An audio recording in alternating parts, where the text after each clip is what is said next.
فضا میں علم احرار کا۔ بنیادی طور پر علم سے محروم آدمی کا یہ کام ہے کہ جو آدمی غیر صحابی کو صحابی پر کسی قسم کی فوقیت دے۔ سیدنا عبداللہ ابن عباس رضی اللہ تعالی عنہما تشریف فرما تھے کہ عبداللہ ابن ابی ملیکہ وہاں پہنچے اور کہنے لگے ان امیر المؤمنین یوتر بواحدۃ، کہ حضرت معاویہ ایک وتر پڑھتے ہیں۔ اب عبداللہ ابن عباس 3 وتر پڑھتے ہیں، عبداللہ ابن ابی ملیکہ 3 وتر پڑھتے ہیں، سیدنا معاویہ 1 وتر پڑھتے ہیں رضی اللہ عنہ۔ تو حضرت عبداللہ ابن عباس کو پاکستانی مولویوں کی طرح استیلے چڑھا کے کتنا لکھا ہے آپ ہمارے سامنے کہنا ہے، انہوں نے یہ نہیں کہا۔ آپ نے فرمایا دعہ فإنہ صحب رسول اللہ صلی اللہ علیہ وسلم، ان کی بات نہ کر، چھوڑ، ان کے متعلق گفتگو کو چھوڑ دے۔ انہ صحب رسول اللہ، وہ رسول اللہ کے صحبت یافتہ ہے۔ معیار کیا ہوا؟ صحبت رسول۔ من صاحب رسول اللہ صلی اللہ علیہ وسلم، ایک لمحہ، اللہ اکبر، ایک لمحہ جو بارگاہ رسالت میں بیٹھ گیا وہ ہمارے لیے آفتاب و مہتاب سے بڑھ گیا۔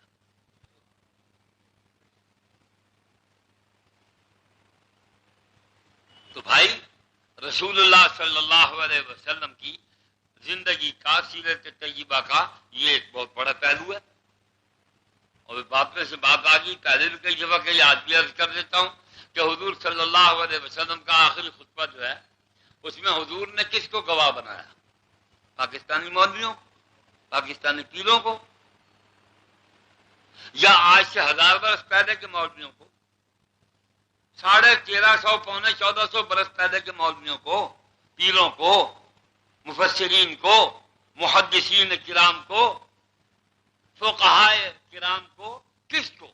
اللہ کے نبی نے صحابہ کو گواہ بنایا اور یہ پوچھا کہ تم نے اتنا عرصہ رہ کے اللہ کی امانت تم کو پہنچاتا رہا، اللہ حل بلغ، تو کیا میں نے پہنچا دی؟ تو صحابہ نے کہا انا نشہد، ہم گواہی دیتے ہیں، انک قد ادیت الامانۃ وبلغت الرسالۃ، آپ نے امانت پہنچا دی اور رسالت کا حق ادا کر دیا۔ پھر آپ نے فرمایا اب میں اپنے کام کو مکمل کر چکا، فلیبلغ الشاہد الغائب، تم جو حاضر ہو تم بعد میں آنے والے لوگوں کو میری بات پہنچاؤ۔ اور یہ کام کس کس سپرد کیا؟ ہمارے،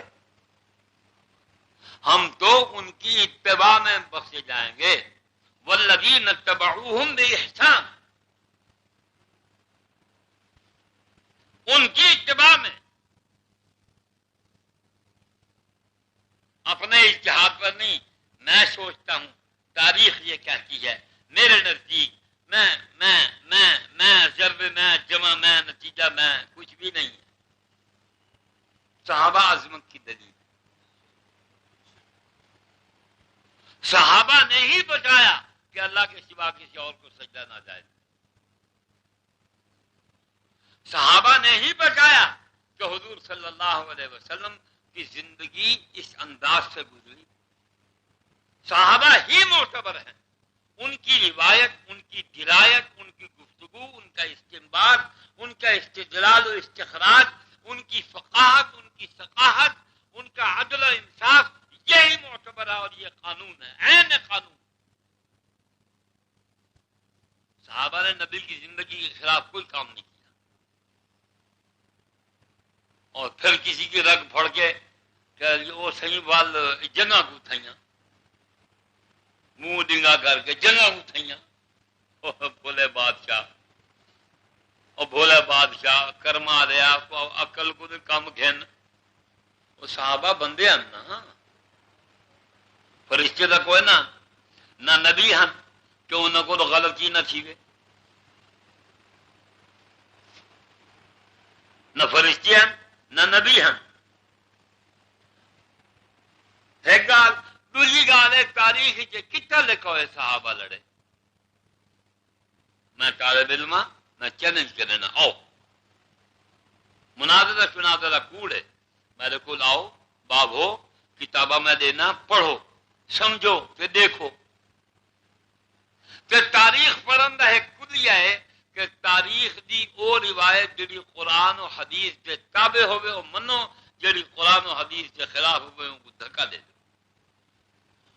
ہوں ای پوائنٹ آف ویو نال آؤ پڑھوں تاریخ دوے رل کے. حادثہ یہ ہے سادہ مولوی بھرا اللہ کو عقل دے ایک تاریخ نہیں جانتا. یہ آدھے جی بزرگوں نے فرمایا بزرگوں نے فرمایا. اچھا صحابہ بزرگ کوئی نہیں، یہ ہندوستانی مولوی بزرگ ہیں، انہوں کی گال اتھینٹک ہے. صحابہ بزرگ کوئی نہیں. واہ چھون کباڈا.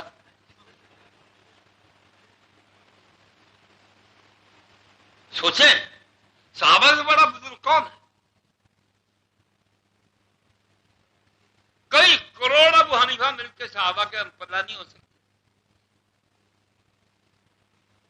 ان کے لیے جنت قطعی ہے اور پوری دنیا میں کسی اللہ کے بندے کے لیے جنت قطعی نہیں ہے.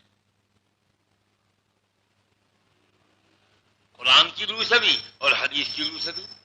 حضور صلی اللہ علیہ وسلم نے فرمایا لا تمسنا، اسے آگ نہیں چھوئے گی مر رآنی اور رآ مر رآنی، کہ جس نے مجھے دیکھا اور میرے دیکھنے والے کو دیکھا ان دونوں کو آگ نہیں چھوئے گی. آپ ذرا عظمت کا اور کیا اسے کہتے ہیں ان کے لیے آخرت کی گارنٹی کا بہت بڑا سرٹیفکیٹ ملادہ فرمائیں. یہاں پنجاب یونیورسٹی لکھ دے کہ ویری انٹلیکچوئل، تو وہ ایک ایک جگہ دکھاتا ہے کہ جی دیکھیے میری سند یہ ہے. اور جناب وہ علامہ عنایت اللہ مشرقی نے وہ حساب کا اور ریاضی کا یورپ کا سارا بڑے سے بڑا ٹائگر توڑ دیا. پوری دنیا میں آج تک اس کا ریکارڈ ہے، اس کا ریکارڈ کوئی نہیں توڑ سکا. تو ایک چھوڑا ہو گیا. ایک چھوڑا تو ابھی عنایت اللہ خان مشرقی نے یورپ کا حلیہ بگاڑ دیا.